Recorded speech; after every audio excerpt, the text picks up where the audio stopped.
नमस्कार, मी सचिन गव्हाणे आपलं स्वागत करतो मेट्रो नाईट या बुलेटिनमध्ये। बुलेटिनची सुरुवात करूयात महत्त्वाच्या ब्रेकिंग बातमीनं। राज्यातील दोन मोठ्या नेत्यांची भेट झाल्याची माहिती सूत्रांकडून मिळत आहे।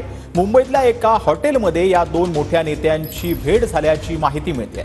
दोन मोठ्या नेत्यांची राजकीय पार्श्वभूमीवर चर्चा झाल्याची देखील माहिती जी आहे ती समोर येते आहे।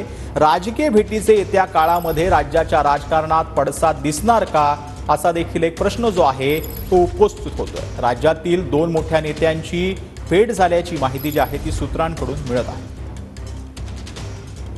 मुंबईतल्या एका हॉटेलमध्ये दोन मोठ्या नेत्यांची भेट झालेली आहे। ही भेट जी आहे ती येत्या राजकारणात काही पडसाद याचे उमटतात का हे पाहणं महत्त्वाचं ठरणार आहे। मुंबईतल्या एका हॉटेलमध्ये या दोन मोठ्या नेत्यांची भेट झाल्याची माहिती मिळते आणि दोन्ही नेत्यांनी राजकीय विषयावरती चर्चा केल्याचं देखील माहिती जी आहे ती सूत्रांकडून मिळते।